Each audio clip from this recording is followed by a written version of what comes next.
At higher altitude, जब हम ऊंचाई पे जाते हैं, RBC in the human blood will, तो आरबीसी जो ह्यूमन ब्लड में है वो उसके साथ क्या होता है, घटती है, बढ़ती है या सेम रहती है, क्या करता है।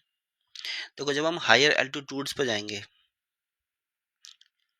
हायर एल्टीट्यूड्स पे जाने का मतलब है कि वहां पे लो ऑक्सीजन लेवल हो जाएगा।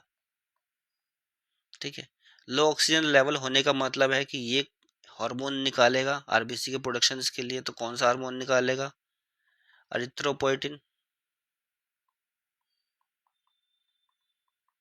एरिथ्रोपोइटिन हार्मोन निकलता है तो वो करवाता है आरबीसी का प्रोडक्शन। तो उसकी वजह से ऑक्सीजन की कैरिंग कैपेसिटी बढ़ जाएगी, कैरिंग कैपेसिटी ये बढ़ जाती है और ज़्यादा ज़्यादा ऑक्सीजन जो है कैरी करने लग जाता है आरबीसी। ठीक है, फिर उसके बाद आप हायर एल्टीट्यूड से लोअर एल्टीट्यूड्स आओगे तो दोबारा से क्या होता है, आरबीसी की जो नंबर्स होते हैं वो कम होते चले जाते हैं। ठीक है, क्योंकि अब ज़रूरत है ही नहीं है, लोअर एल्टीट्यूड्स पे आपको ज़्यादा ऑक्सीजन मिलता है। ठीक है, तो एक तरीके से क्या होगा, जब हायर एल्टीट्यूड्स पे जाएंगे ऑक्सीजन की कमी हो गई, अब ज़्यादा ऑक्सीजन कैरी करनी है बॉडी के अंदर, तो फिर आरबीसी का प्रोडक्शन ज़्यादा चालू हो जाता है कि बहुत ज़्यादा आरबीसी होंगी, सब के सब बाइंड कर जाएंगे ऑक्सीजन से और ज़्यादा ज़्यादा ऑक्सीजन डिलीवर होगा।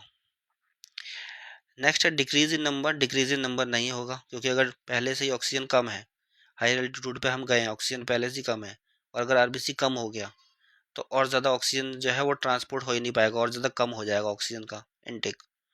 ठीक है, तो ये नहीं होगा। इंक्रीज इन साइज, देखो साइज थोड़ा बहुत बढ़ता है पर इतना सिग्निफिकेंटली नहीं बढ़ता है कि वो हम कह सके कि हाँ बढ़ता है। ठीक है, तो ये स्टेटमेंट भी रॉन्ग है। डिक्रीज इन साइज भाई श्रिंक नहीं करेंगी, श्रिंक नहीं करती है। ठीक है, तो ये भी रॉन्ग है। जब हम हायर एल्टीट्यूड पर जाएंगे तो आरबीसी का प्रोडक्शन बढ़ेगा ताकि ज़्यादा से ज़्यादा ऑक्सीजन जो है हम हमारी बॉडी ले सके।